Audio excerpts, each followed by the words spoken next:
आज के इस क्लास में हम बात करते हैं हमारे कंप्यूटर सिस्टम में एसएमपीएस का काम क्या होता है। एसएमपीएस का पूरा नाम होता है स्विच मोड पावर सप्लाई, और यह एसी सप्लाई को कन्वर्ट करके डीसी सप्लाई में देने का काम करता है। जैसा कि हम बता दें आपको कि एसएमपीएस किस किस जगह पे यूज किया जाता है। तो मॉनिटर आपका हो गया, मॉनिटर में भी हम एसएमपीएस यूज करते हैं। और जो आपका सीसीटीवी कैमरा में डीवीआर यूज किया जाता है, उस डीवीआर में भी हमारा एक अलग से एसएमपीएस आता है। कुछ टेक्नीशियन उस एसएमपीएस को पावर सप्लाई के नाम से भी जानते हैं, कुछ लोग उसको एसएमपीएस के नाम से भी जानते हैं।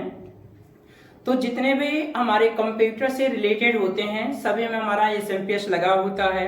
एसएमपीएस एसी सप्लाई 220 वोल्ट लेता है और डीसी में उसको कन्वर्ट करके आपका किसी को 2 वोल्ट, किसी को 4 वोल्ट, किसी को 6 वोल्ट, कुछ इस तरीके से सप्लाई बांटने का काम करता है।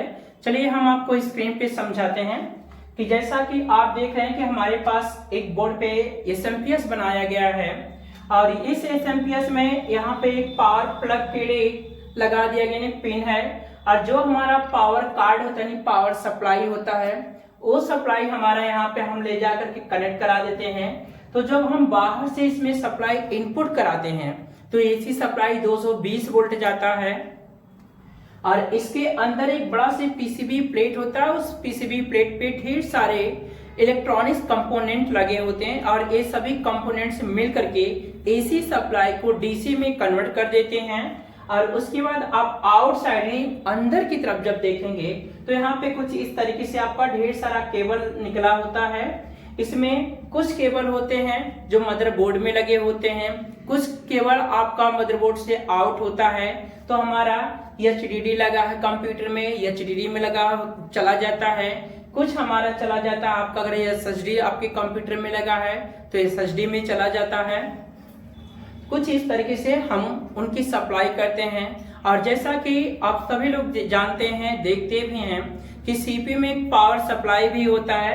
तो आपका ये जो एसएमपीएस से ही सप्लाई आउट होता है, जो आपका चला जाता है ऑन ऑफ स्विच के पास। जो हम बाहर से सिस्टम को ऑन करते हैं तो सिस्टम हमारा ऑन हो जाता है। अगर हमें बंद करना है तो शटडाउन कमांड के माध्यम से बंद कर देते हैं। यदि हम ये चाहें कि ये जो एसएमपीएस है इसका जो पावर है हम बाहर से ही ऑफ कर दें, तो कुछ एसएमपीएस में आपका बाहर से स्विच लगा होता है, आप वहां से भी इसको ऑन ऑफ करके कंट्रोल कर सकते हैं। उसके बाद एसएमपीएस के बाहरी साइड आप देखते हैं कि एक डीसी फैन लगा होता है छोटा से। इन फैन का काम क्या होता है कि एसी जो सप्लाई रहता है डीसी में कन्वर्ट करता है। तो इसके अंदर का जो प्लेट होता है जिसको हम पीसीबी प्लेट बोलते हैं, प्रिंटेड सर्किट बोर्ड होता है, उस सर्किट के हीटिंग को ये फैन हमारा डिस्चार्ज करके बाहर छोड़ देते हैं, वायुमंडल में डिस्चार्ज कर देता है। और इस एसएमपीएस को हम 50 से 60 घंटा प्रॉपर तरीके से यूज में ले सकते हैं, इसमें कोई दिक्कत नहीं होती। कंपनी वालों ने जिस समय एसएमपीएस को बनाया था तो 1950 से शुरू किया था, तो 1950 में हमारा कंप्लीट हो गया। फिर कुछ वर्ष जाते जाते इसमें मॉडिफिकेशन हुआ, फिर हमारा आ गया 1960 में, और कुछ समय बाद फिर हमारा आ गया 1970 में। तो जब 1970 में एसएमपीएस आपका आ गया तो पूरे मार्केट में आपका डेवलप हो गया, यानी हर एक कंप्यूटर में, हर एक सीपीयू के अंदर ये धीरे धीरे इनका जो प्रचलन था ये काफी तेजी से बढ़ता चला गया। उसके बाद यहाँ पे देख रहे हैं कि लिखा गया है पावर इनपुट 220 वोल्ट 50 एचजेड, यानी ये 50 से 60 घंटा एक कंटिन्यू काम कर सकता है। और यह एसएमपीएस आपके कंप्यूटर में, लैपटॉप में और उसके बाद सीसीटीवी कैमरा, डीवीआर में हर एक जगह पे इसका इस्तेमाल होता है। और इनका मुख्य काम क्या होता है, एसी से डीसी को कन्वर्ट करना।